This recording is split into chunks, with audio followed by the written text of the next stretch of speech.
Boa tarde a todos. Nós estamos iniciando mais um programa, A Política Nua e Crua. Hoje nós estamos iniciando esse programa, já estamos nas vésperas do Natal. O Natal é um momento de reflexão, de análise, de avaliação do que ocorreu durante o ano todo, e eu tenho feito isso. Até porque, de certa forma, essa última semana foi muito decepcionante para todos nós que defendemos a democracia, que defendemos a construção de um país muito mais soberano, muito mais democrático, muito mais socialmente justo e igualitário. Nós não poderíamos deixar de estar tristes. Essa semana, a gente tem fatos extremamente ruins que aconteceram nesse país. Um deles, ser aprovada a política da dosimetria, que é uma política para favorecer golpistas. E golpistas do nível dos golpistas que foram condenados pelo Supremo Tribunal Federal. Que, inclusive, essa semana fez uma série terminou mais um processo e fixou penas altas para golpistas, entre os quais o general que planejou o assassinato do presidente da República, do vice-presidente da República e do presidente do Tribunal Superior Eleitoral. E, no dia seguinte, nós estávamos negociando a dosimetria. O que é mais triste, inclusive com a participação do Supremo Tribunal Federal, que, como guardião das leis, deveria estar muito mais preocupado em defender a democracia nesse país. Deveria defender a Constituição brasileira. Mas como é que eu faço? No momento eu estou julgando e condenando por penas altas, e no outro momento eu estou negociando para baixar essas penas? Tem alguma coisa que está errada nisso. Em paralelo a isso, a gente começa a ver, e fica muito mais claro e dá um certo desânimo quando vocês veem o que ocorre nesse país. Quando vocês veem, um dia, uma notícia sobre os roubos aos aposentados, uma coisa séria, que, como eu sempre disse nesse programa, deveria ter sido tratada de uma maneira muito mais célere pelo próprio governo Lula. E hoje ele se vê envolvido também no processo. Está muito claro. Então, quer dizer, como é que nós fazemos isso? Não dá para dizer que isso foi responsabilidade de um. Parece que a responsabilidade está se diluindo. E isso é muito grave para o Brasil. Por outro lado, no dia seguinte, a gente vê que os roubos das emendas dos parlamentares, que é um assunto extremamente grave, porque significa tirar dinheiro de investimento para esse país, para desenvolvimento desse país, e para transformar esse país e produzir uma força muito maior para o desenvolvimento desse país do que a gente está vendo atualmente, porque boa parte das verbas, que não são pequenas, elas acabam sendo drenadas por parlamentares que vão utilizar isso para quê? Para fomentar as suas próprias receitas, o seu patrimônio pessoal e para fortalecer as suas candidaturas nas próximas eleições, utilizando dinheiro público, que já é dado sob a forma de subsídios para as campanhas, para os partidos. Além disso, vão pelas emendas, ano após ano. E aí, esse dinheiro vira uma parafernália. Tanto isso é verdade que, na sexta-feira, o Sóstenes foi feita uma busca no Sóstenes e acharam R$430 mil na casa dele, dinheiro vivo. Aí ele disse, não, foi uma venda de um imóvel que eu fiz aí, que eu recebi. Só se ele vendeu para o Bolsonaro e Companhia Bela. Aliás, eu tinha jurado que eu não ia falar mais desse nome. Esse nome tem que sair da mente da gente. Mas quem acostuma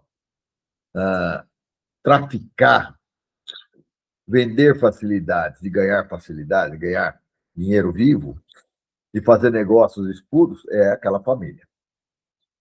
E também não é só ela, é uma série de outras pessoas que estão relacionadas a ela.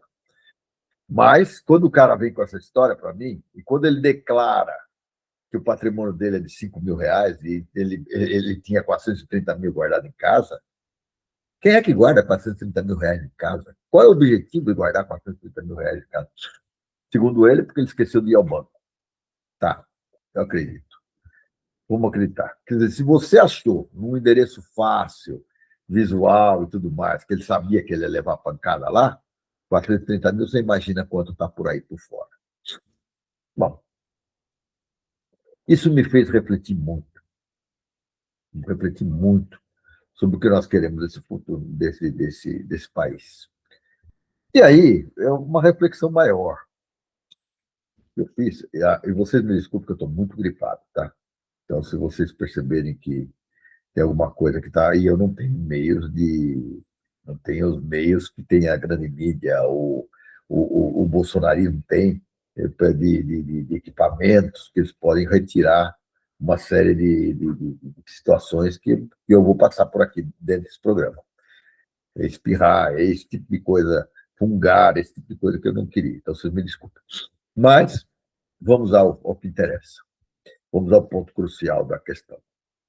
Então, nós temos que, de certa forma, rever tudo isso. E aí eu fiz uma análise que eu vou fazer numa parte do programa. Eu usei, e confesso para vocês que usei mesmo, porque eu tenho usado muito a inteligência artificial para me ajudar a escrever artigos e tudo mais. Não que ela faça por mim, porque ela não faz por mim. Sou eu que faço. Eu apenas ganho na velocidade de trabalhar as informações. Porque eu cerco de todos os lados. E isso a gente tem que aprender a usar. O que nos facilita e não aquilo que nos dirige. Tá? Então, não dirige. Então, eu fiz uma análise e pedi para ela me levantar quais eram os pontos. Mas, esse ano, o que a grande mídia tratou e o que as redes sociais trataram? Ela falou, tá. Aí, eu até vou fazer essa análise com vocês depois, no programa. Depois eu falei assim, mas e aí? Eu peguei os resumos, porque a partir de um determinado momento, como eu gravo esse programa sempre pelo Meet, o Meet me dá o resumo do programa inteiro. Então, eu peguei aqueles resumos que eu tenho gravados e falei assim, olha, esses assuntos que foram tratados versus o que nós tratamos dentro do programa. Faça uma análise. E assim eu fui trabalhando e brincando um pouco, mas é uma análise interessante. Mas aí eu não tenho participação. Essa é a inteligência artificial que eu uso, que é a Gemini,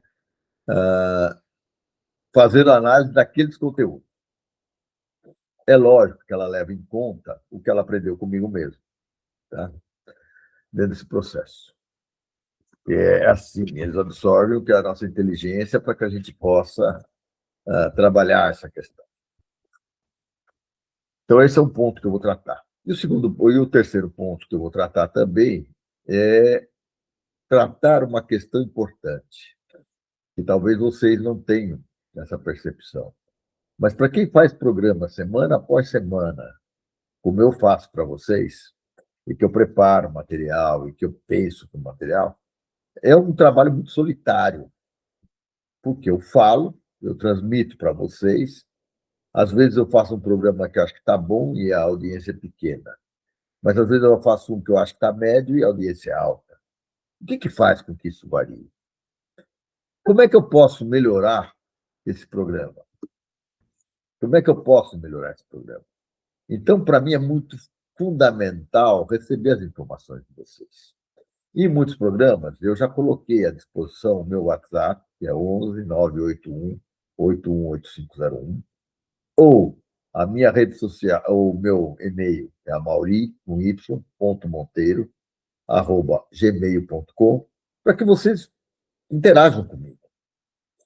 Até alguns companheiros colocaram para mim, mas eu não consigo interagir porque você deveria estar olhando o chat. Eu olho o chat. Só que eu normalmente gravo previamente o programa. Então, o programa vai como um bloco. Então, eu não consigo alterá-lo durante o andamento do programa, até para que eu não dificulte a situação, o arte agora. Ele não é a característica do programa online, né? Um programa ao vivo, mas ele tem as informações mais recentes da semana e tem os debates mais importantes da semana. Então, acho que a gente vai trabalhar hoje com essas divisões. E agradeço muito a vocês pela audiência que a gente está tendo, principalmente das últimas semanas, que está extremamente boa essa audiência. E gostaria de continuar com vocês. Para o ano que vem, nós vamos iniciar o ano que vem, vou fazer ainda um programa no dia 29, no dia 30, vou fazer um programa ainda no dia 30, e vamos começar o ano fazendo o programa. Mas toda a contribuição de vocês, para mim, é fundamental. Tá? Então, essa semana, eu vou responder a um companheiro nosso, que é muito querido, que fez um comentário essa semana, né?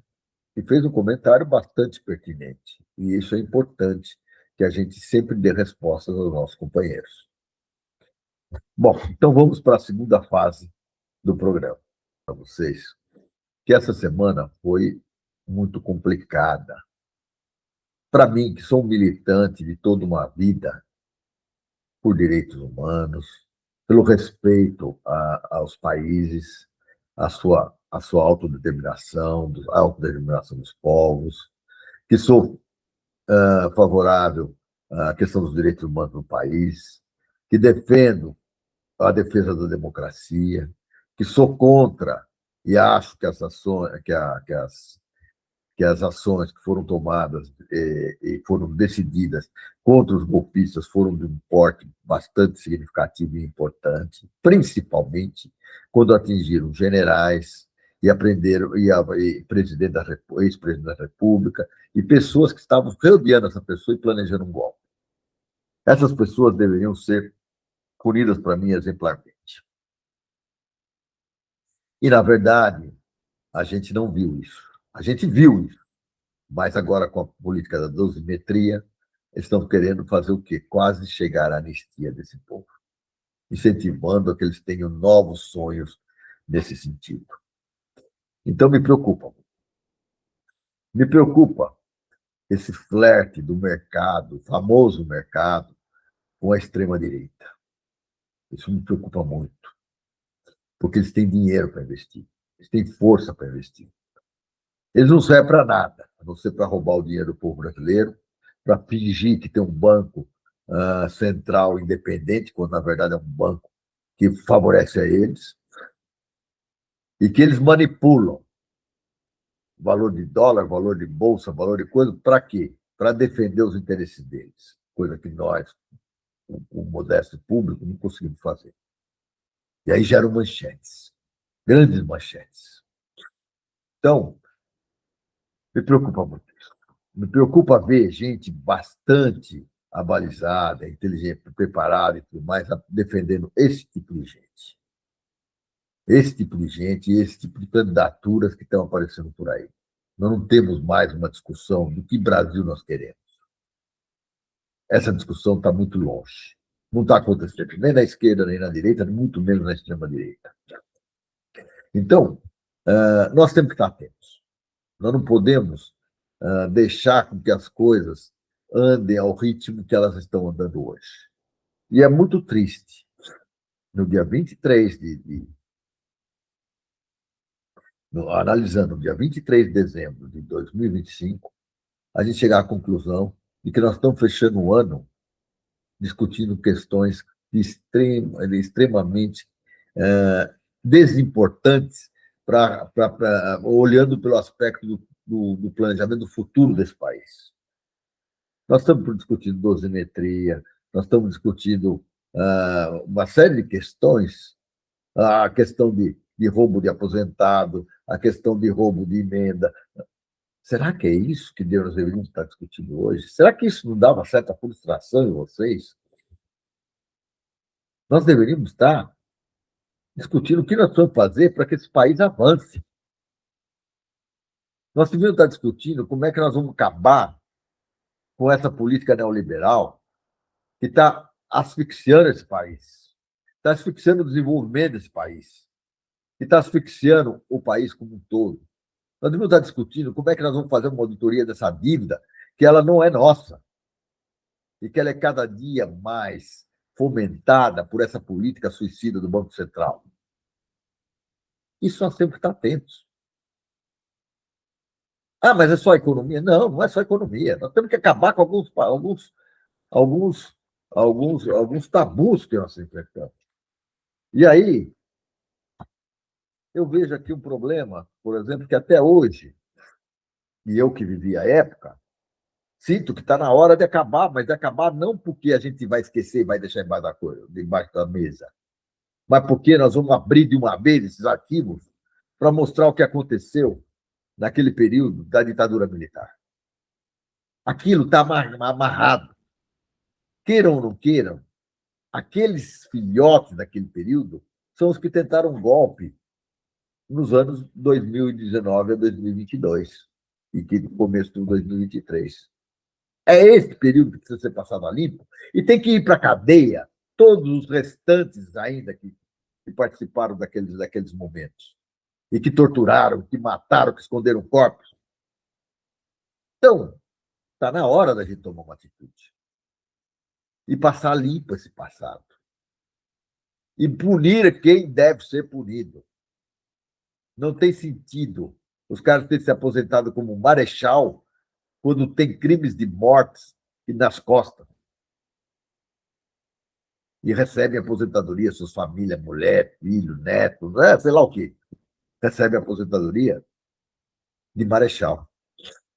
De gente que nunca foi para uma guerra, que nunca defendeu ninguém e que agiu contra os direitos humanos. E aí, vale a pena a gente colocar isso aqui. Que o Brasil ele avançou, mas avança muito lentamente. Esse processo está indo muito longe. Da concretização da busca por remanescentes ossos, é muito pouco. Olha, há quanto tempo foi aberta a vala de Perus? Até hoje, quantos foram realmente analisados aquelas ossadas? E lá já foram achados mortos políticos que foram colocados lá naquela vala comum, que tinha mais de 1.000 corpos, e precisa trabalhar aquilo. Liberação de documentos do regime. Precisa abrir. Qual o problema abrir os arquivos do Exército, da Aeronáutica, da Marinha? Qual o problema? Não é? Isso não é um país democrático? Eles agem para eles ou agem para a população? As Forças Armadas têm que servir a nação ou têm que servir a interesses que não são nossos? E foi o que eles fizeram naquele período. E nós continuamos aceitando. Independente se o governo é de direita ou de esquerda, nós estamos empurrando com a barriga. E a punição dos agentes ainda está longe de ser resolvida. E tem uma questão que a gente tem que colocar e que vocês têm que ter na cabeça. Como é que nós falamos em, mas teve uma lei da anistia? Como é que nós, já houve um erro, que foi da anistia para outra parte, para quem matou, para quem torturou, para quem perseguiu. Já foi um erro. Agora, como é que nós continuamos mantendo esse tipo de coisa e não consideramos como crimes continuados o desaparecimento de pessoas? Esses caras são responsáveis por aquilo. Então, não são crimes que estão resolvidos. São crimes que continuam em aberto. E nós temos que defender o nosso povo.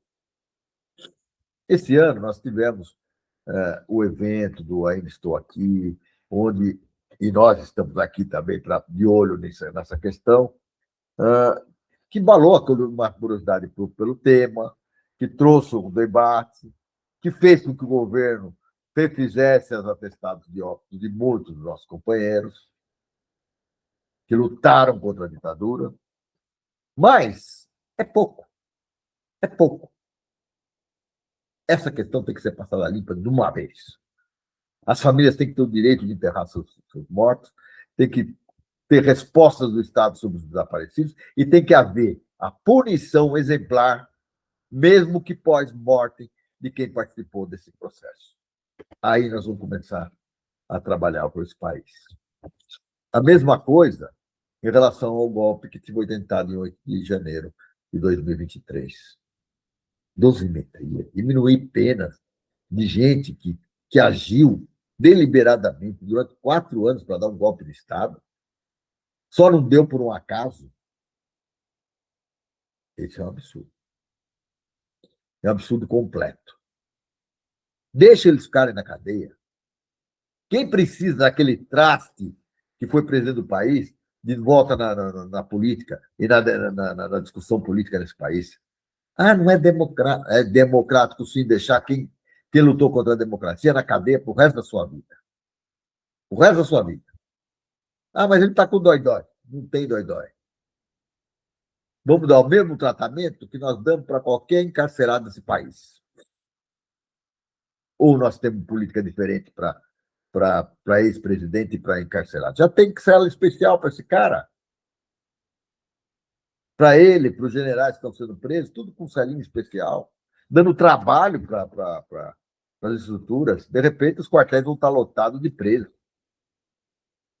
Agora, aquela massa de manobra toda que participou do 8 de março, essa massa de manobra está lá na Papuda. Manda eles para lá também. É lá que eles têm que ficar. É lá que eles vão se sentir bem, com a turma deles. Por que não? Por que não? Qual é o problema? Mas aí a gente vê um Senado trocando questões econômicas pela dosimetria.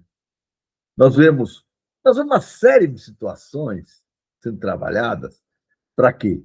Para que a gente destrua o futuro desse país. Nós não estamos construindo o futuro desse país. Nós estamos fazendo jogo. Tá? Toma lá da cá. E não toma lá da cá, nós não vamos muito longe. Sinceramente, nós não iremos longe nesse processo. Isso me preocupa. E me preocupa muito. E deveria preocupar a todos vocês. A todos vocês. Certo? Certo.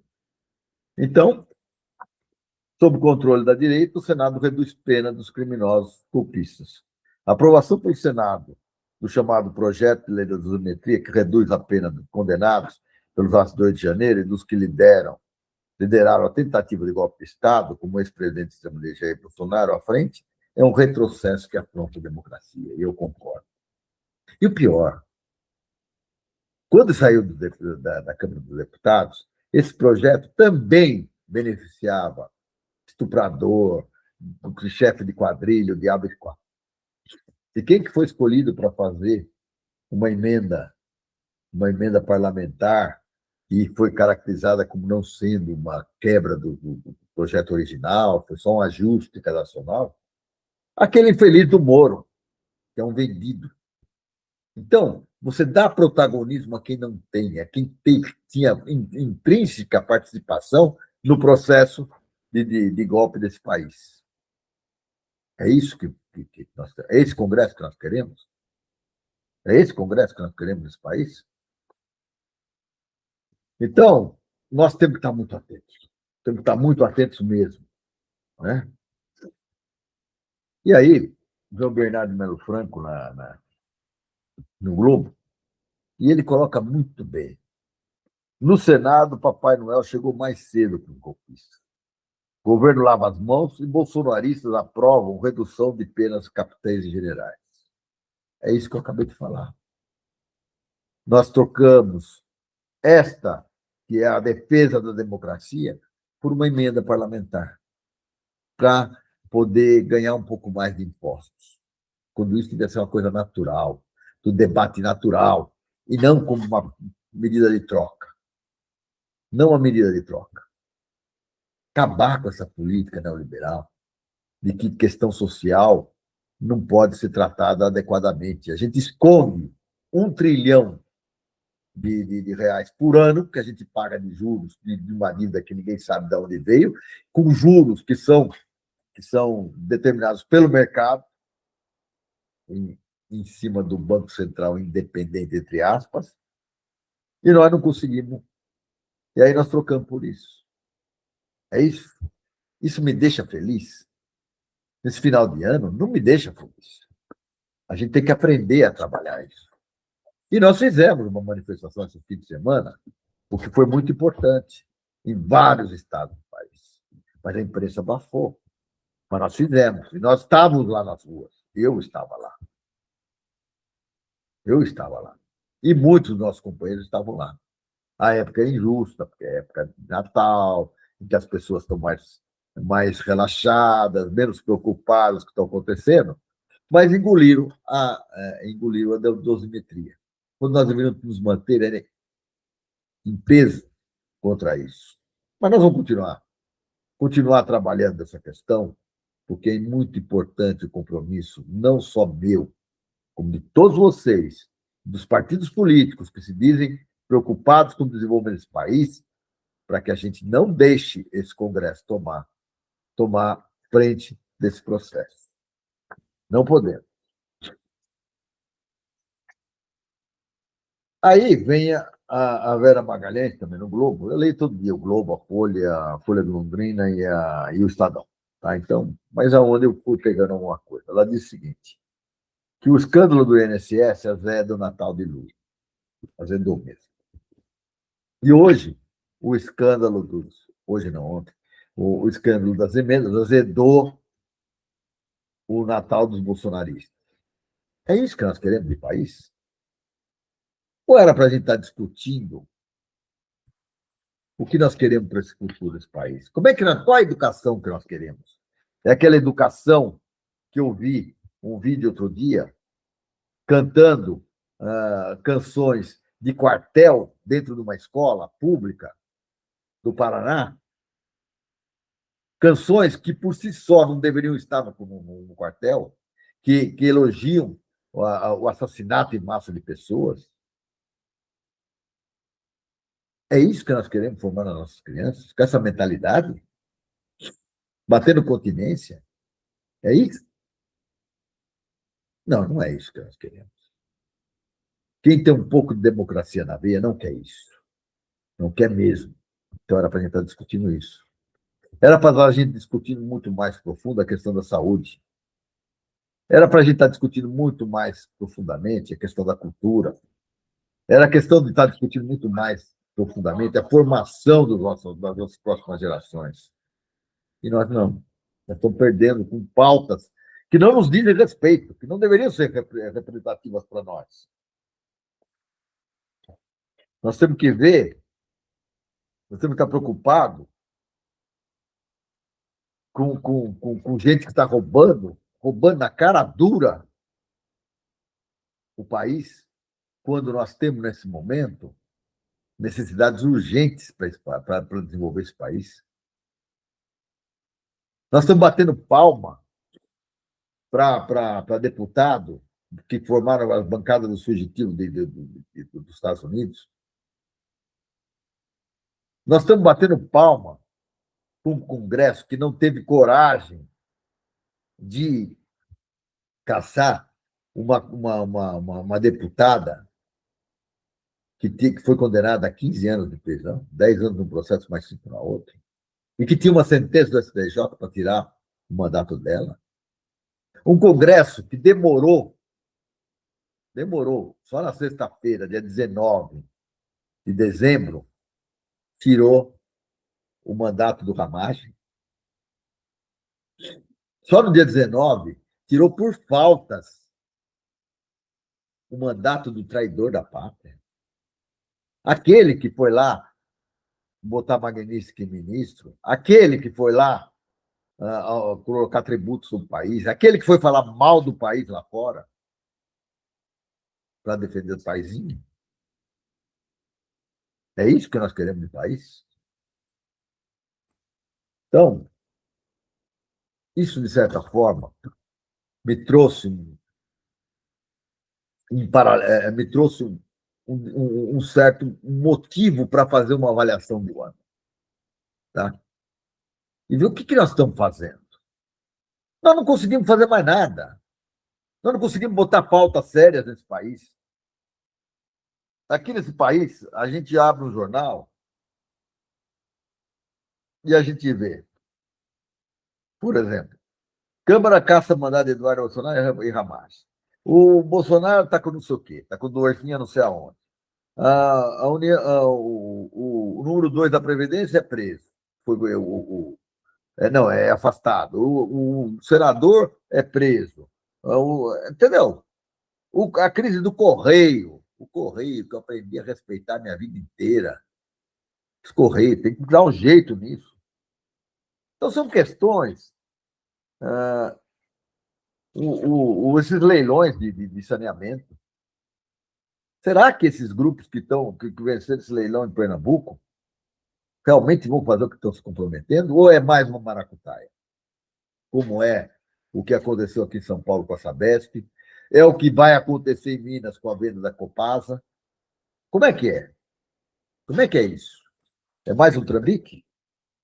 Nós temos que discutir o país. O pessoal nosso que está com fome, que precisa de mais empregos e que não tem mais empregos, apesar. Aí vocês vão falar, não, mas aí nós conseguimos, esse governo, diminuir os níveis de desemprego. De fato, nós conseguimos.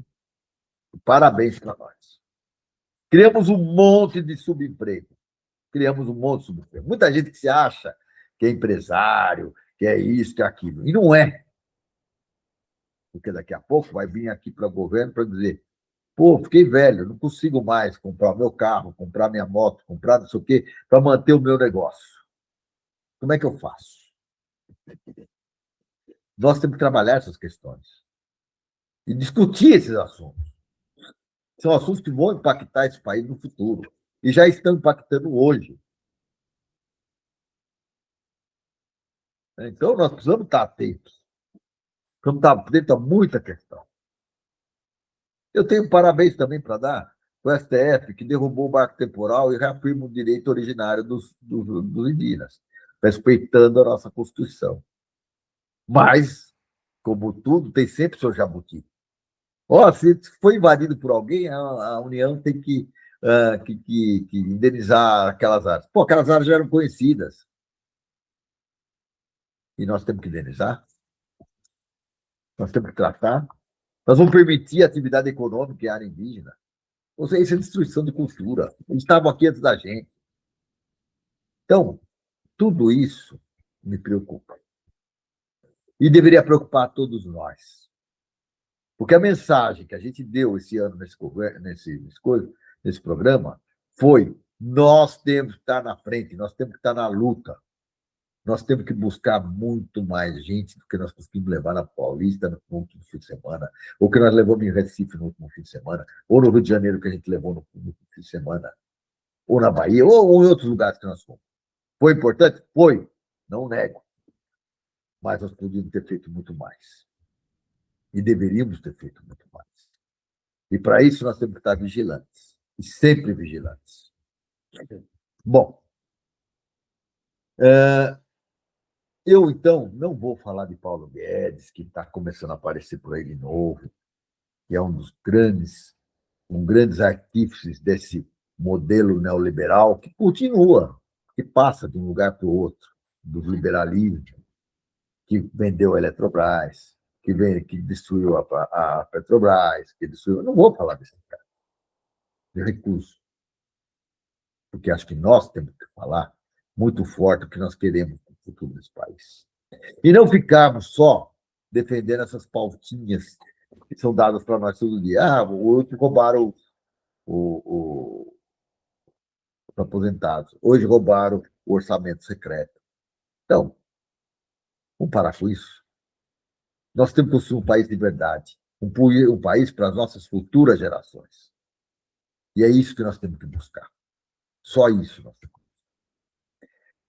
Então, eu vou passar agora, no próximo bloco, a discutir a análise que a inteligência artificial fez da mídia. Não fui eu, hein? Eu tenho uma visão um pouco diferente do que eles colocaram aqui. Mas isso é importante. E até me chamou a atenção, porque eu estava assim, meio angustiado com as notícias da semana. E eu escutei na CNN hoje, cedo, eles discutindo as pautas principais. E achei muito bacana Eles colocaram que uma das pautas internacionais foi a questão lá do Oriente Médio, da agressão e do genocídio contra o povo palestino. Isso, a análise aqui da IA não apontou. Talvez ela tenha seus bloqueios, né? Realmente tem. Afinal de contas, não dá para acreditar que IA vai fazer análise política por nós, tá? Mas ela fez algumas coisas interessantes e acho que vale a pena a gente colocar e falar sobre isso, porque vai ser um pouquinho longo aqui no processo, mas é importante para a gente ter a ideia real do que a inteligência artificial pensa a respeito da gente, tá? O que pensa da, dos processos que estão sendo discutidos hoje em dia. Então, vamos lá para a próxima fase, então. Nessa terceira fase, nós vamos, então, ver. A primeira pergunta que eu fiz para a inteligência artificial foi assim. Resumindo, né? O que a grande mídia institucional e analítica ela fez, quais são os assuntos que ela tratou a nível nacional, os 10 maiores assuntos, a nível nacional e a nível internacional. Vamos lá, a nível nacional. Eles colocaram reforma tributária, fase de implementação, tá? Equilíbrio fiscal e arcabouço fiscal. COP30, economia verde, uma terceira colocada. A quarta, decisões do Banco Central, Selic. A 5, apostas online, as BETs. A 6, julgamento dos atos antidemocráticos. 7, Mercosul e União Europeia. 8, agroindústria versus clima. 9, G20 e aliança contra a fome. 10, privatizações e concessões. Internacional. Trumponomics e tarifas. Questão do Trump. Confronto geopolítico EU-China. Guerra da Ucrânia e Oriente Médio. Desinflação global. Crise imobiliária na China.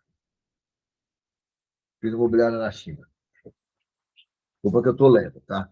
Então, regulação de IA na União Europeia, que é um assunto extremamente importante, não só na União Europeia, em todos os povos, é importante essa regulação. Crise migratória na Europa e nos Estados Unidos. BRICS mais e desdolarização. Endividamento de países em desenvolvimento e segurança cibernética. É outra questão que também tem que ser muito bem tratada. As redes sociais, o que trataram? No nacional, imposto e poder de compra. Polarização de Lula versus Bolsonaro. Isso aqui foi um exagero. 3, cultura bet e ostentação. O perigo dos influenciadores que promovem jogos de azar e reação negativa do público. É interessante isso, né? De repente, escuto falar assim, tem um cara aqui que ele é influencer, e o cara está lá com milhões de dinheiro na mão. Aliás, teve um influencer outro dia que quase ganhou a eleição de São Paulo. Quase foi para o segundo turno, pelo menos. Liberdade de expressão versus STF. Debates fervorosos sobre bloqueio de contas e multas aplicadas a perfis políticos. Isso aqui a direita gosta de trabalhar isso. Greve de movimentos sociais. Cortes de gastos versus programas sociais. Isso é um absurdo.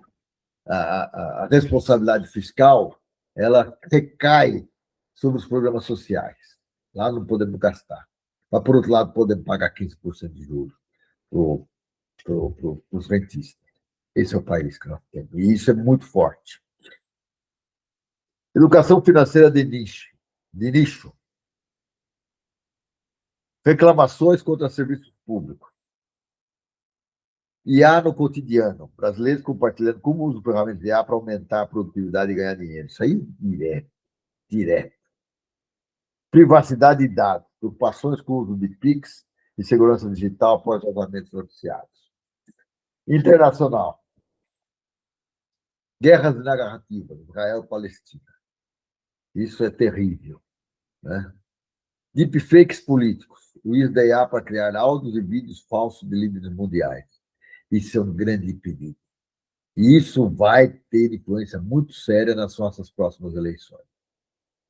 E é interessante a gente ver. Isso serve para vender remédio, que eles usam, médicos famosos brasileiros, como se eles estivessem vendendo os remédios que eles não conhecem, nem sabem o que é e nunca fariam isso, como para a questão política.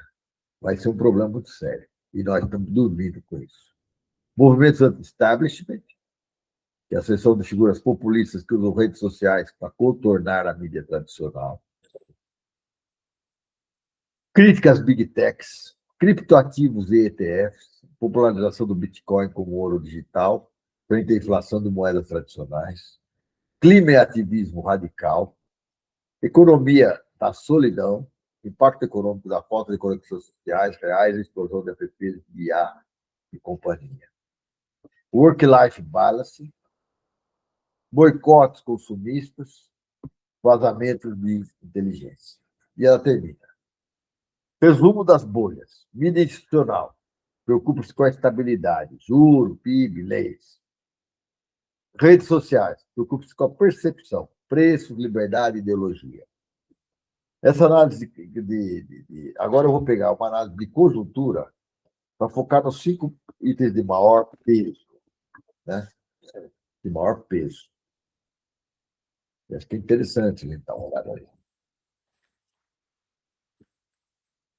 E aí a gente vê reforma tributária, análise de conteúdo narrativa e predominante, a técnica e pragmática.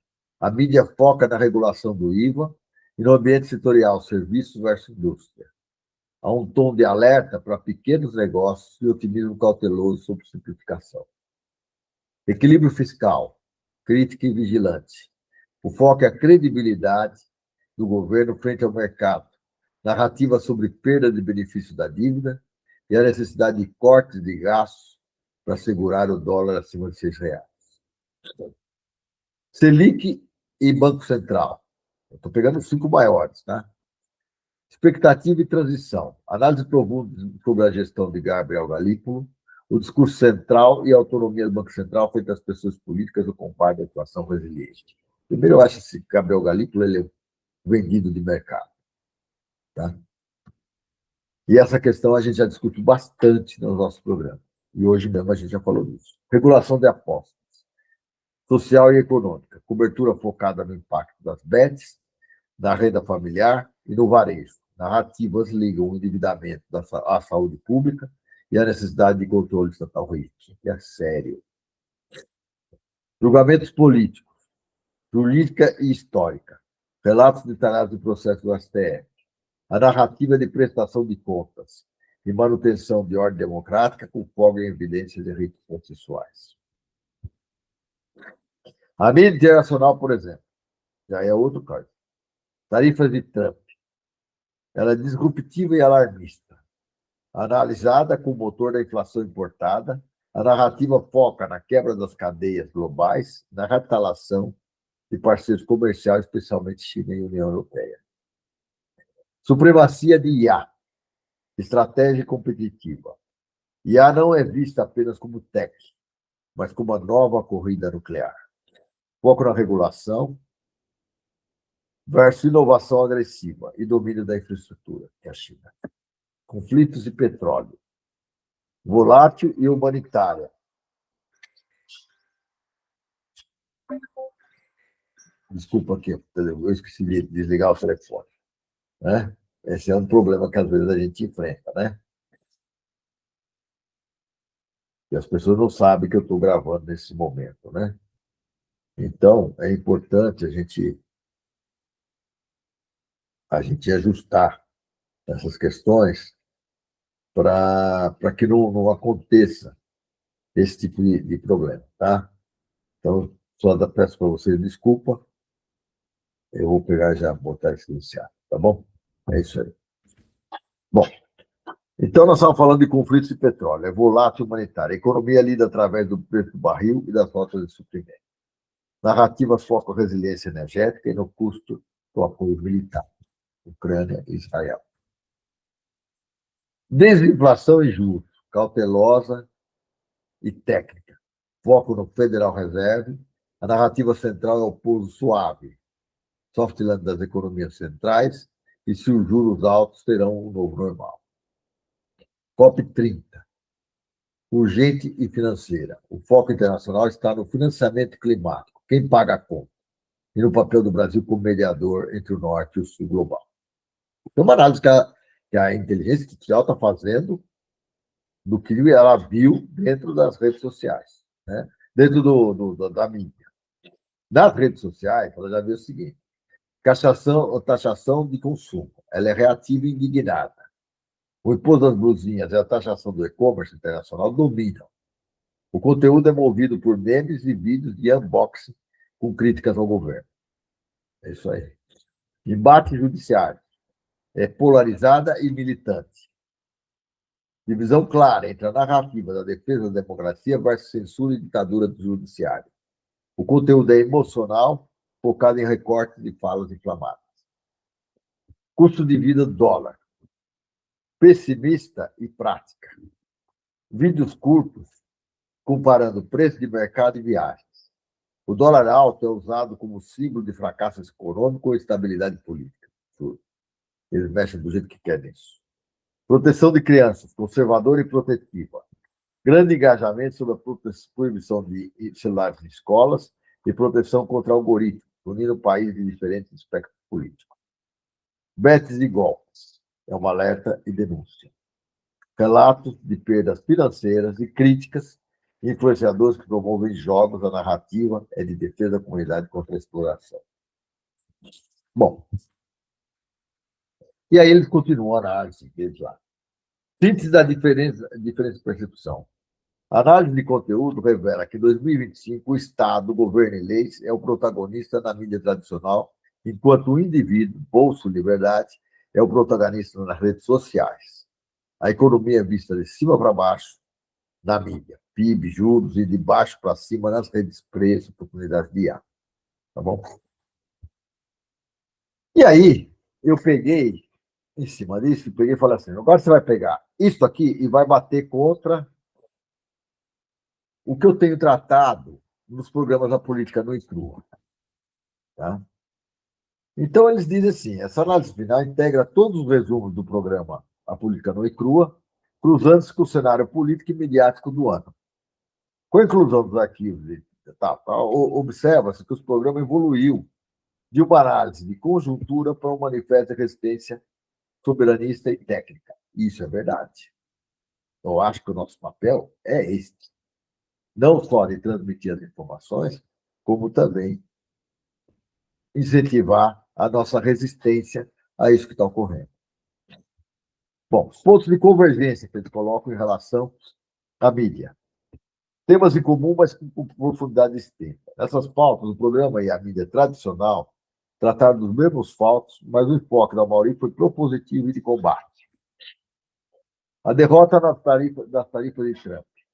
No final do ano, novembro, dezembro, a mídia celebrou a reversão das sobretaxas americanas com uma vitória diplomática técnica.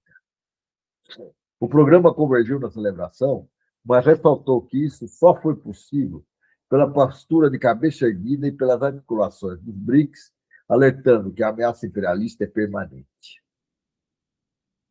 O desfecho jurídico do bolsonarismo. O julgamento da cúpula golpista e o possível prisão de Bolsonaro por rachadinhas e atentado à democracia foram temas onipresentes.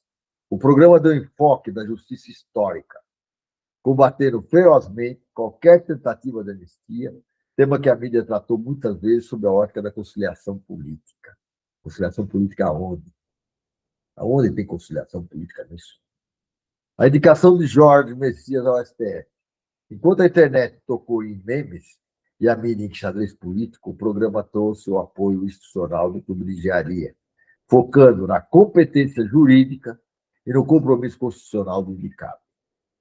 Fizemos corretamente e apoiamos completamente as posturas do Clube de Engenharia em defesa da soberania e em defesa dessa questão, né, do presidente indicar o Jorge Messias. Divergências. onde o programa seguiu o caminho oposto. Segurança pública. O enfoque na internet e na grande mídia foi foco no medo, narcoterrorismo e operações policiais letais. O enfoque da política nua e crua foi barbárie e inteligência. Denuncia a execução de 121 pessoas no Rio de Janeiro e critica o PL de Execuções de Rio como um benefício ao crime organizado. Não só isso. Nós denunciamos durante todo o ano as perseguições das populações pobres, das favelas e dos mais pobres e que vivem em situações mais difíceis e que a polícia vai lá, entra e mata, arregaçando todo mundo, sem nenhum respeito aos direitos humanos. Na questão da engenharia, que é um assunto que diz muito a mim, na PL 1024, a mídia não tratou do assunto. Mas nós colocamos no eixo conceitual, o programa dedicou editoriais inteiros para denunciar o desmonte do sistema Confecreia e a punição inconstitucional de profissionais. Ontem, antes de ontem, foi aprovado na CCJ, e com isso passou direto para o Senado, essa PL 1024, que já nasceu vendida, que era uma PL feita para abrir o mercado brasileiro indiscriminadamente para empresas e profissionais estrangeiros. E acabando de uma vez com a engenharia nacional. Nós aqui defendemos a nossa soberania, a nossa engenharia e a nossa capacidade de desenvolvimento de novas tecnologias e de absorção de tecnologia. E isso o projeto não faz. Hoje, o presidente do CONFES, o Vinícius Marques, está aí nas redes defendendo a defesa do projeto, mas ele não conta que o projeto que foi aprovado dá benefícios para ele de reeleição, de aumento de mandatos, que dá benefícios para companheiros que estão no sistema, que passam a ter plano de saúde e tudo mais, um monte de negócio, que não era uma questão, já que são cargos jornalistas, não teria nem sentido ter isso, né? Que são os nossos conselheiros, que dá 50% da arrecadação das RT, que são anotações de intervenção dos engenheiros, que os engenheiros são obrigados a fazer as RTs. E pagam por elas, e pagam caro por elas. E que 50% do valor arrecadado dessas RTs tem que ser levados para... Estão sendo destinados a apenas 40 entidades da engenharia, quando são milhares no Brasil inteiro. Ou seja, estão fortalecendo só 40 entidades, que são as entidades mais... Em boa parte delas, muitas delas são atrasadas. Não digo que são todas, porque nós temos o exemplo do Clube de Engenharia do Rio de Janeiro, o Clube de Engenharia, que é o Clube de Engenharia do Brasil, o Clube de Engenharia de Pernambuco, e uma série de outras entidades que têm uma postura participativa e forte, que vão receber parte desse dinheiro, mas e as outras? E o fortalecimento do movimento da engenharia, como é que fica? Esse é um outro problema. E esse projeto discriminatório, porque ele defende engenheiros e agrônomos, exige dar direitos a eles e não dá os mesmos direitos às outras profissões que estão ligadas ao CONFEA. Então, é uma realidade.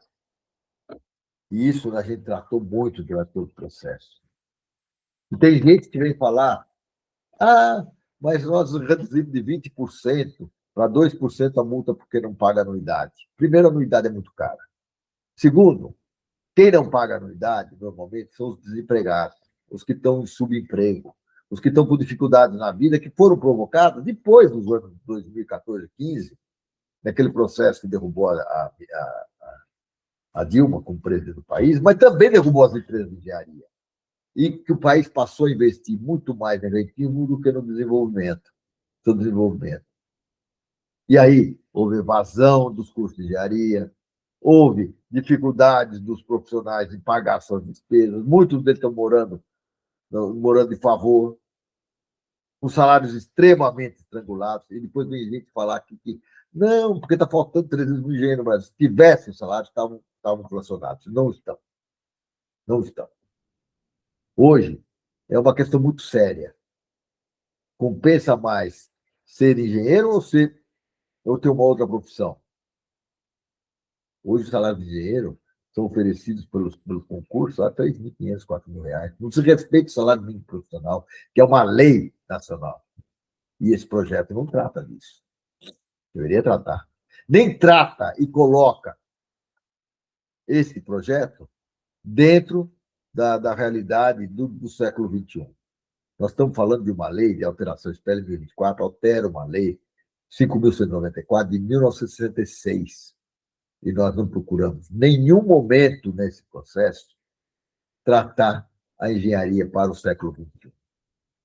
Nós estamos mantendo apenas ajustes para favorecer a quem? Aos caras que dominam o sistema até hoje, que se locupletam no sistema, que vivem no sistema. E estão prejudicando a quem? A todo o futuro desse país, já que engenharia é fundamental para o desenvolvimento dos países. A engenharia, a agronomia, a geologia, a geografia, todos são fatores que ajudam a gente a desenvolver esse país, a planejar esse país. E nós não estamos fazendo isso. Então, acho que vale a pena a gente continuar esse enfoque. Um outro tema que é a Petrobras Energia. Enquanto a internet e a grande mídia focam em dividendos, preço da gasolina e lucro para acionistas, é só isso que eles veem, a destruição da própria Petrobras, a destruição do objetivo principal da Petrobras, que é o petróleo é nosso, que nós temos que desenvolver o nosso país, e que na atual situação nós temos que procurar utilizar a Petrobras muito mais para desenvolver energias alternativas, usando a expertise da empresa, os lucros da empresa. Não, nós estamos preocupados em pagar dividendos para acionista. E eu digo aqui no enfoque da política nua e crua, soberania e futuro. É isso que a gente está discutindo. Defende o controle estatal de 70%, o fim dos dividendos abusivos para investir em energias renováveis e o retorno do petróleo é nosso.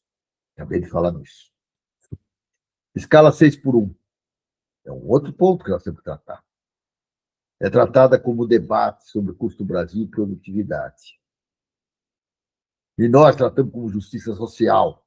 O programa tratou como uma pauta de dignidade humana, que exige mobilização de rua. E nós temos que fazer isso. Nós temos que, em 2026, partir para as ruas para defender a escala 6x1. Nós conseguimos um grande progresso esse ano, eliminando o imposto de renda sobre as pessoas que ganhavam até R$ 5.000. Agora está na hora do 6x1. Privatização da Sabesp. E não só da Sabesp. Eu estou vendo notícias hoje de processos de privatização, entre aspas, em Pernambuco, da Copasa em Minas Gerais e em outros estados. Essa é uma política neoliberal que tirou setores estratégicos,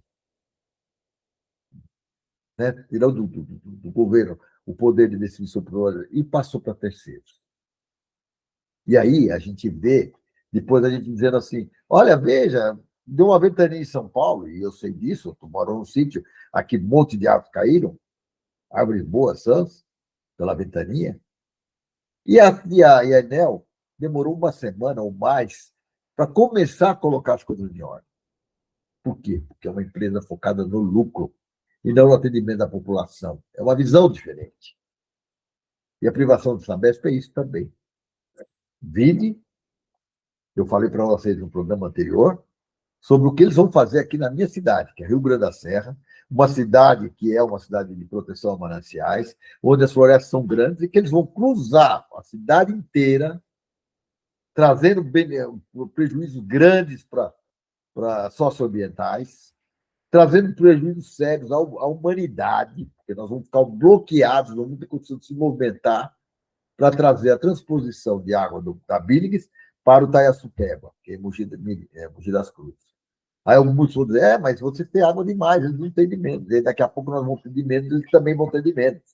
Não tem nenhum projeto para recuperar as bacias, as outras bacias. A gente já escuta falar do problema do Cantareira, há muitos anos. E o que foi feito efetivamente para defender a recuperação das bacias dessas regiões? E agora nós vamos destruir uma e vamos destruir o quê? Vidas humanas. Crianças que não vão poder ir para a escola, pessoas que não vão poder ser atendidas à saúde. Por quê? Porque eles vão passar por regiões, e a cidade é uma cidade pobre, ruas de 3,5 metros, vão passar com uma tubulação de 1,80 m. Vão movimentar 40 mil caminhões de terra de retirada. Vão movimentar 370 mil metros cúbicos de terra. Então, imagine isso num canteiro de obras, vocês que são engenheiros, que estão vendo a gente, os outros que não são engenheiros, tentem imaginar o que isso significará para essa população durante 2 anos. Então, nós denunciamos o mercado ativo de análise como sucesso de mercado do Tarcísio. Esse Tarcísio vendido, que destrói as nossas empresas estatais e que quer destruir muito mais, quer destruir o nosso Estado. E nós denunciamos como crime ambiental e social. Nós denunciamos a poluição dos rios após a venda e o descumprimento das metas sociais. Vejam lá, nós temos contrato assinado com a Sabesp há muitos anos.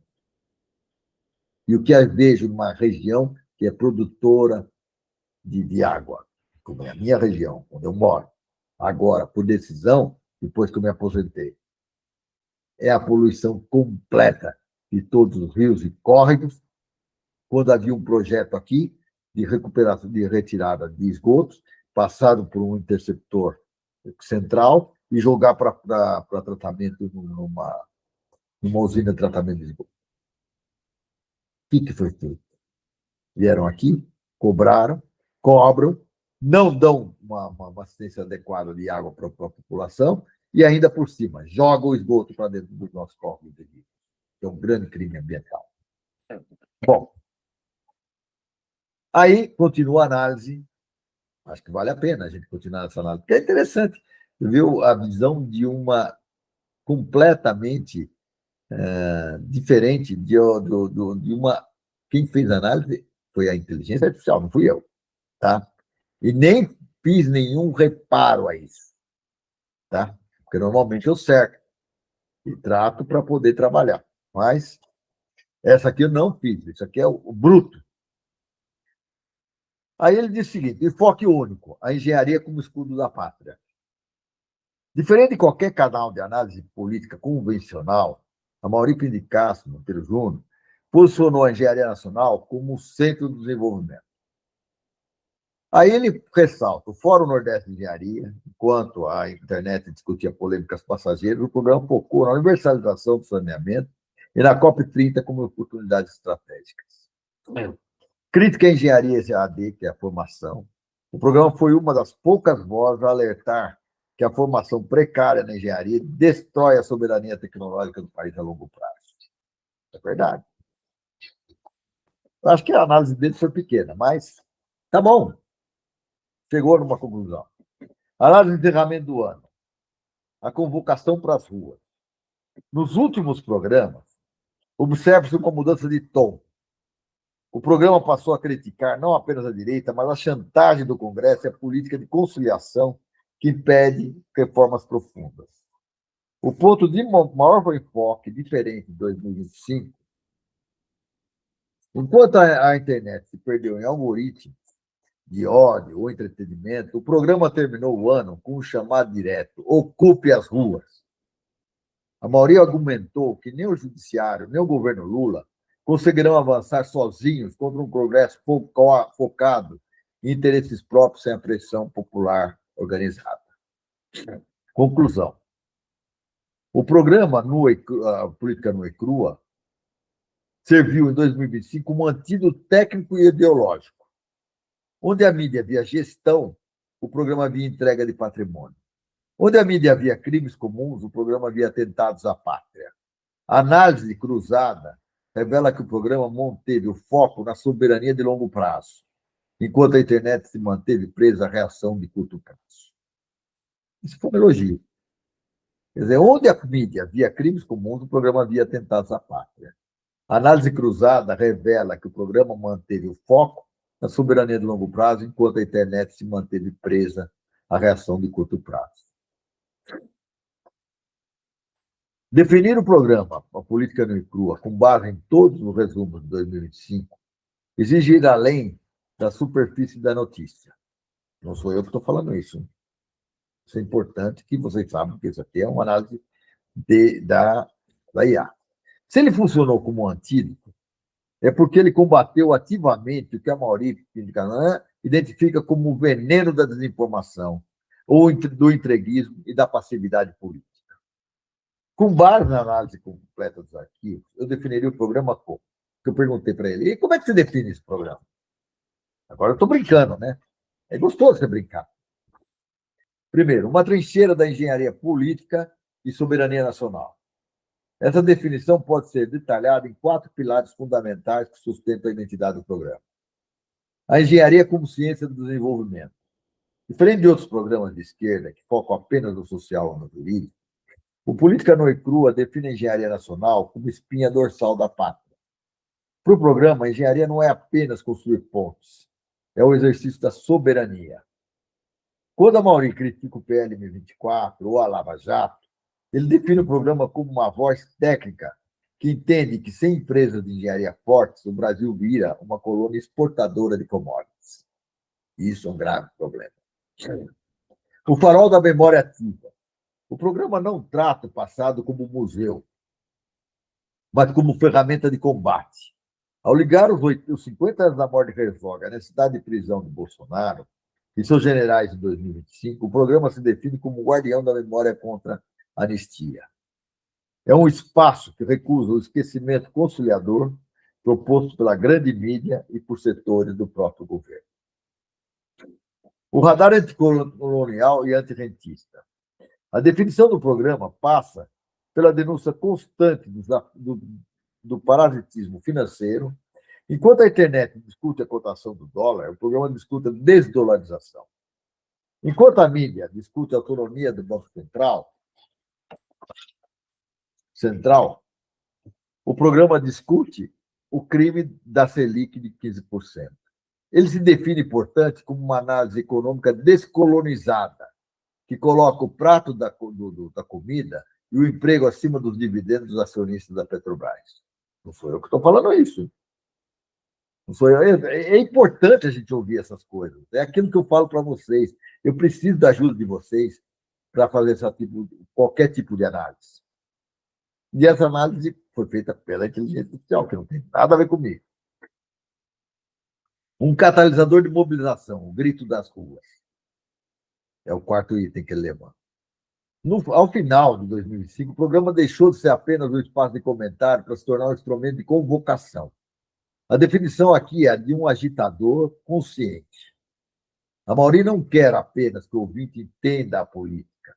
Ele quer que o ouvinte entenda que o governo Lula, sozinho, está refém de um Congresso chantageador e que só a ocupação das ruas pode mudar a correlação das forças. Em resumo, o programa é um espaço de análise política de alta voltagem ideológica que utiliza o rigor técnico de engenharia e a memória histórica da resistência brasileira para desmascarar o projeto neoliberal e convocar a sociedade para a retomada do controle sobre seu próprio destino e soberania. Se a mídia tradicional é o espelho que apenas reflete o que os poderosos fazem, isso é importante, essa percepção. A política nua e crua é a marreta que tenta quebrar esse espelho para mostrar a realidade bruta, crua por trás dele. Olha essa frase. Se a mídia tradicional é o espelho que apenas reflete o que os poderosos fazem, a política nua e crua é a marreta que tenta quebrar esse espelho para mostrar a realidade bruta, crua por trás dele. Aí, por fim, eu agradeci. Então, eu converso como se eu estivesse agradecendo. E ele me respondeu. Foi um prazer realizar essa análise detalhada, ele está terminando, sobre o impacto e a identidade da política nua e crua ao longo de 2025. Ficou claro que o programa não é apenas um espaço de comentário de notícias, mas uma verdadeira plataforma de resistência técnica e ideológica. Ao colocar a engenharia nacional, a soberania sobre recursos naturais, como petróleo e terras raras, e a memória histórica no centro do debate, Amaury de Castro Monteiro Júnior construiu uma narrativa que desafia tanto o consenso da grande mídia quanto a superficialidade das redes sociais. E aí ele termina com uma frase: vida longa ao debate soberano e ao canal Arte Agora. Gostei dessa conclusão de que tudo isso é fruto de um trabalho enorme que o canal Arte Agora fez durante esse ano, nas diversas áreas que atua. Então, vida longa ao debate soberano e ao canal Arte Agora. Esta foi uma análise independente feita por uma máquina. É importante saber qual é a reação de vocês. O que vocês acharam, o que vocês viram, principalmente aqueles que nos assistem todas as semanas. É importantíssimo ter esse contato. E eu forcei um pouco essa análise, um pouco pela sensação de que eu preciso ter esse subsídio para poder melhorar esse programa, para poder fazer esse programa muito mais ativo, muito mais forte e que traga um grande benefício para todos vocês.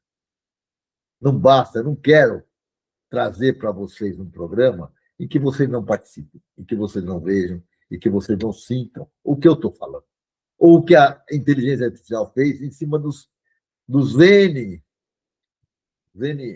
resumos que eu passei para eles. Eu passei quase 40 resumos do programa, nós somos quase 50. Eu não tenho o resumo de todos. Mas é importante a gente ter essa visão. Tá? Então, isso, para mim, vai me ajudar a fazer essa análise, mas eu quero a visão de vocês. Essa que vai me realmente é o importante e o que importa para todos nós. Até para o canal Arte Agora, que, dentre os melhores do ano, elegeu o programa Política Nua e Crua como um dos melhores. Mas será que nós temos a consciência do que cada programa daqueles representa e representou para todos nós? Então, é importante que a gente tenha também esse subsídio. E eu volto a colocar. Meu WhatsApp é 11 981 81 8501. Tá? E meu e-mail é Amaury com Y, escreve com Y, tá? .monteiro@gmail.com. Todas as sugestões, todas as colocações serão bem-vindas. E, aliás, agora na próxima fase, eu vou fazer comentários sobre o material que eu recebi de um dos nossos colegas. Bom, eu vou começar esse último bloco do nosso programa fazendo uma análise de um artigo do nosso companheiro Kleber Santos, engenheiro agrônomo. Ele foi ex-coordenador do Colégio de Entidades Nacionais, CEDEM, e foi presidente da CONFAIAP e do Conselho Federal do CONF. O primeiro contato que eu tive com ele foi um contato muito pequeno, quando ele era presidente da CONFAIAP e eu era candidato ao CONF. E ali a gente não estabeleceu nenhum critério. Mas, ultimamente, nos últimos meses, a gente tem discutido muito a nossa participação e o nosso apoio para construir um sistema do CONF-ACREA, que é um sistema que trabalha com as entidades das engenharias, da agronomia, das geociências. Nós temos tido um contato muito próximo. E ele ele assiste o nosso programa frequentemente. Então, nada mais justo do que trabalhar esse último bloco com duas contribuições que eu recebi dele. Uma é um artigo que ele escreveu que chama Covardes Sistema Profissional. E ele começa, eu não vou ler todinho, vou ler partes, né? Então, se alguém tiver interesse, depois é só pedir que eu passo o artigo inteiro. Mas ele coloca o seguinte, que o sistema profissional da engenharia, né, foi estruturado sobre valores de interesse público e dignidade profissional. E ele está corretíssimo. As necessárias atualizações com a tecnologia são compatíveis para a manutenção desses valores? são desses valores. A questão é para onde estamos caminhando. Essa é a dúvida que eu tenho. Eu acabei de falar em PL 1024 e tudo mais. Eu quero saber para onde nós estamos caminhando. Essa preocupação dele é a mesma que eu tenho. Ao longo dos anos, eu pulei o traço, né? Ao longo dos anos, observa-se crescimento forte do Confea, CREA e Mútua, com volumosos recursos financeiros chegando atualmente a cerca de 1.200.000 profissionais registrados. Houve um crescimento muito forte financeiro e houve um desperdício muito grande de recursos. Porque, em vez de nós estarmos defendendo nosso país, defendendo a nossa soberania, defendendo a engenharia, nós estamos defendendo cada vez mais interesses particulares de grupos que se apoderaram do sistema. Essa é a minha opinião. Ele não escreveu isso, eu escrevi isso. Eu estou falando isso. Entretanto, esses mesmos profissionais que atuam nos campos, nas cidades, no chão de fábrica, na produção agropecuária, em diversos lugares, estão satisfeitos? Com certeza não. Cléber, estou respondendo para você. Com certeza não. Nunca vi tanta insatisfação. Nunca vi tanta gente reclamando do sistema que penaliza os profissionais, que penaliza os desempregados, que penaliza o país. Ao conversar com engenheiros, por exemplo, que estão lutando no mercado de trabalho para conseguir montar negócio ou obter emprego, é nítida a preocupação com a falta de fiscalização. Isso é verdade. E eu acrescento mais uma coisa para você. Como a gente atua muito forte no movimento da engenharia, eu tenho recebido muitos telefonemas. Ontem mesmo eu recebi de um profissional nosso, profissional do sistema, que agora virou uma campanha aqui de São Paulo, do CREA São Paulo, de multar os engenheiros, mesmo aqueles que estão com dificuldade de trabalho. Esse companheiro, ele tinha uma empresa, a história dele, ele tinha uma empresa que enquanto ele estudava, ele foi meu aluno, eu fui professor da faculdade de engenharia, ele foi meu aluno, e ele pintava faixas, pintava caminhões, pintava não sei o quê, e abriu uma empresa, uma empresinha. E ele depois fechou, hoje ele atua em projetos na área de engenharia. E ele foi multado, semana passada, em R$ 2.700. Ele disse para acabar com a empresa, porque mais ele gastou mais de 10 mil. Agora vem o CREA, pau em cima dele de novo. É isso que nós queremos no sistema profissional. É um sistema arrecadador e gastador que não sabe nem para que está gastando. Ao conversar com o engenheiro, bom, aí ele coloca aqui. A juventude merece preocupação singular pela velocidade das tecnologias digitais e, por outro lado, pelo ritmo de precarização das relações de trabalho. Isso é um outro ponto. A precarização das relações de trabalho é enorme nesse campo. Mas, por outro lado, essa questão das tecnologias digitais, mais da velocidade de evolução da tecnologia, também está afetando uma boa parte dos engenheiros que ficaram desempregados ou subempregados a partir de 2014, 2015. Eu falo 2014, 2015 porque era um momento de pleno emprego. Essa é a minha opinião. Né? Grandes eventos são promovidos com recursos arrecadados dos próprios profissionais, mas isso é suficiente. Realmente, esses eventos que estão sendo feitos em nome da engenharia representam o debate necessário? Não, com certeza não. Com certeza não. Até hoje lutamos para a efetiva integração com o sistema educacional, respeitando a autonomia universitária. Conseguimos sensibilizar para os erros das profissões? Com certeza não. Respondo isso para você, Kleber, e você tem razão de fazer essa pergunta. Quando a gente aprova um sistema semipresencial de formação dos engenheiros, nós não estamos zelando pelas nossas profissões. Quando nós não priorizamos a atualização tecnológica dos nossos profissionais, nós não estamos zelando pelas nossas profissões. Com certeza é isso. E na sociedade em geral? Por que nosso sistema profissional não está conseguindo ser lembrado nas políticas públicas de desenvolvimento do país? Porque nós não estamos presentes. Porque nós estamos desviando os recursos e a força do nosso sistema para ficar defendendo PLs como a PL 1024, que está aí, que é um atraso para a engenharia. Nós vamos conseguir criar uma modificação em pleno século XXI da PL 5.194/66, que vai torná-la pior do que ela era. Essa é a realidade. Essa é a realidade. Nós lutamos por migalhas e lutamos também para favorecer grupos que tomaram conta do sistema.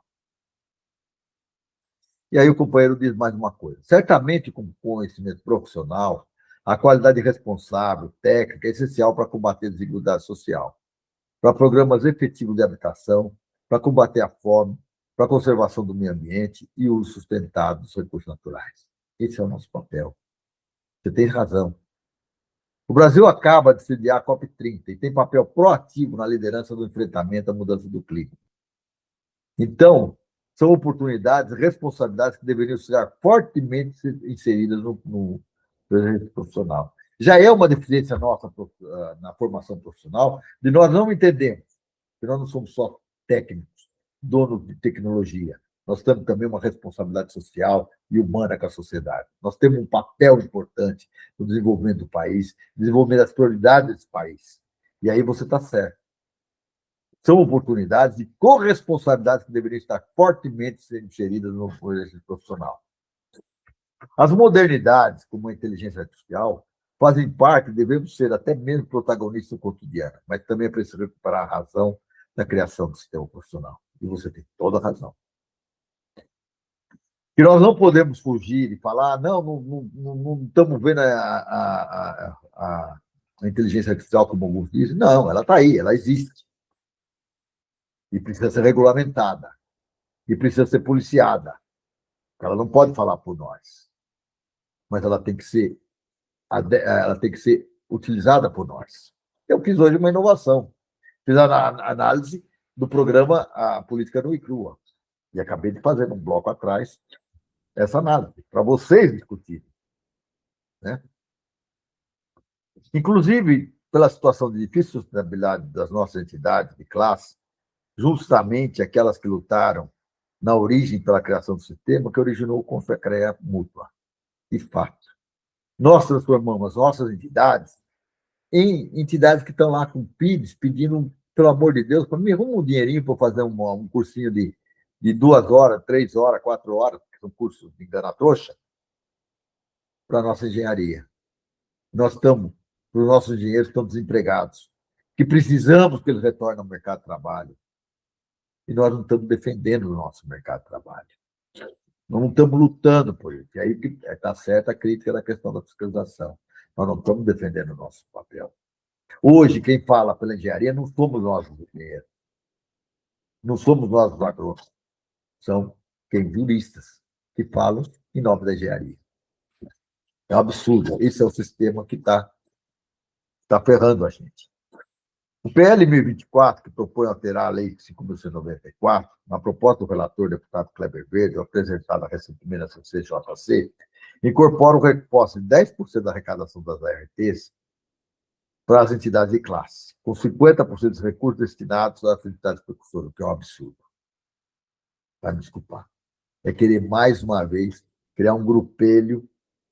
Vocês ganharam 50% graças a nós. Não, temos que preservar todas as entidades de engenharia que são plenamente constituídas e que têm representatividade, não só as precursoras. Seria esse percentual suficiente? Com certeza não. Eu defendo 15%. Seria esse critério justo com nossas organizações profissionais e sindicais? Com certeza não, porque ela restringe o grupo. Ela restringe a 40 entidades, quando nós temos centenas ou milhares de entidades que representam os nossos profissionais e deveriam estar atuando em defesa deles, e não servindo de força de sustentação para os grupos que dominam no sistema. E São Paulo tem 180 entidades que são obrigadas e que recebem metas para eleger como deputado federal o ex-presidente, o atual presidente do CONFEI e ex-presidente do CREA São Paulo, que recebem apoio financeiro se apoiarem as entidades, o sistema e o grupo que domina o sistema. basta dizer que tem uma cidade de 30 mil habitantes que recebe muito mais do que recebe cidades grandes, como Santos, por exemplo, que tem uma importante engenharia, está ligada ao porto, está ligada a uma série de questões do país, da economia. Tudo isso é importante. Onde nos perdemos o caminho? Precisamos recuperar os valores que lá atrás justificaram a criação do sistema, e que está hoje relativamente rico, mas carente de reconhecimento social e, consequentemente, de valorização profissionais. Corretíssimo, Kleber. Você está corretíssimo nessa posição. Quando falo de valores, são as atitudes virtuosas dos antigos colegas que criaram as bases do sistema profissional com trabalho duro, coragem, criatividade, solidariedade, união e patriotismo. De fato, era uma visão idealista de fazer com que a engenharia contribuísse para o desenvolvimento desse país. E não é isso que ela está sendo feita, e o nosso sistema está jogando contra isso. De modo que os desafios que enfrentamos podem ser novos, as tecnologias inovadoras, mas precisamos manter o zelo pelas profissões e retornar aos ideais que transformam em alegria nosso dever de dedicação ao país e à humanidade. Essa frase é fundamental. Nossos deveres de dedicação ao país e à humanidade. Tá? Quando eu levantei as questões, por exemplo, relacionadas à Sabesp, aqueles países que vai mexer com a comunidade, que vai destruir uma série de biomas e tudo mais, os companheiros disseram, você está falando de política. Não, não estou falando de política. Eu estou contribuindo para que a conjuntura desse país seja mais digno, seja mais democrático, seja mais soberano, seja mais socialmente justo e seja mais igualitário. Nós temos esse papel e nós devemos ajudar a construir esse papel. Então, parabéns pelo artigo, companheiro Kleber. Muito bom o seu artigo. Muito bom o seu artigo. E como o companheiro Kleber falou, ele participa do nosso programa, e ele mandou uma mensagem para mim no programa de ontem, na verdade foi o programa da semana passada, que foi hoje é dia 20, foi dia 13. Você abordou o Congresso Nacional. Assistimos a muitas críticas sobre o judiciário e a interferência do poder. Como você disse, é importante ter o equilíbrio de poderes, e eu defendo isso. Por isso que eu não defendo aquela frase de Congresso inimigo do povo. Não é o Congresso que é inimigo do povo. Os congressistas eleitos pelo povo é que são nossos inimigos. Estão eleitos através do quê? Através de emendas parlamentares fajutas, se locupletam roubando dinheiro do povo, mas que vendem uma imagem. Você conseguiu um aparelho de tomografia graças à minha interferência. Entendeu? Mas ele não conta que, nesse caminho, se perdeu muito dinheiro. E que ele vai usar isso para a campanha política deles. E vai não permitir a renovação do Congresso utilizando essas verbas. Mas como ver essa questão à luz das ameaças a prevalecer o que há de pior no Congresso? Kleber, eu não tenho como responder isso para você. É muito difícil quebrar esse esquema que foi montado e esse jogo de troca que existe hoje entre eu dou dinheiro para vocês, vocês me aprovam uma matéria que tem interesse para o povo brasileiro. Se eu não der tanto quanto vocês querem, vocês reprovam. Isso é muito grave. Como é que nós vamos substituir essas lideranças? Como é que nós vamos trabalhar com isso se nós não mudarmos esse esquema? Se nós não enfrentarmos esse esquema do toma lá da cá? Como é que nós vamos conseguir fazer isso? Como é que nós vamos conseguir fazer que se respeitem os devidos poderes no poder, que tem o executivo, tem o legislativo e tem o judiciário? Como é que nós vamos fazer isso? É muito difícil. Então, vamos continuar discutindo. Vamos continuar trabalhando, porque nós precisamos conseguir. E temos que contribuir para que a gente mude esse país de uma vez por todas. De uma vez por todas. E aí nós temos que começar por esse congresso vendido que nós temos aí. E que eu espero que o próximo não seja pior do que esse. E o pior, o que me desanima um pouco, mas que não deve desanimar a gente na luta, e eu já chego a essa conclusão, de que o único caminho nosso é ir para as ruas e mostrar a nossa voz com força, isso faz com que eles nos respeitem. Quando a gente não mostra força, eles não nos respeitam, mas quando a gente mostra força, eles nos respeitam. É a gente conseguir mudar esse Congresso de uma vez por todas. E para isso nós estamos nos organizados. Organizar as nossas entidades, organizar os nossos partidos e organizar a nossa força para apoiarmos as políticas mais justas para o desenvolvimento desse país. Essa é a única forma. E eu espero que esse programa, que é um programa de reflexão, tenha um papel importante na vida de cada um de vocês. E que vocês passem esse Natal não só festejando, mas pensando: o que eu espero desse país em 2026? Está aí. Daqui a 9 meses nós vamos estar em eleições discutindo esse país. E nós estamos discutindo nos bastidores como nós vamos manter esta turma no poder. Está na hora de discutir essa questão de uma maneira muito mais profunda. Kleber, desculpe por não te responder, porque não existe fórmula mágica para resolver. Mas isso depende de mim, depende de você, depende de todos que nos acompanham e de todo o povo brasileiro. Organizadamente, nós vamos conseguir mudar. Desorganizadamente, nós vamos reproduzir o mesmo que nós fizemos agora esse ano. É exatamente isso. E com isso eu desejo para vocês um ótimo Natal. Para aqueles que não vão ver o nosso programa do dia 30, um ótimo ano novo. E que no ano que vem continuem com a gente discutindo esse processo. E que aproveitem para fazer uma análise, e se puderem me mandem, e eu peço de novo, para que a gente não fique restrito a uma análise do programa por uma inteligência artificial. É importante receber a análise de vocês, nem que seja numa frase. Numa frase. Um grande abraço a todos e até a próxima. Tchau.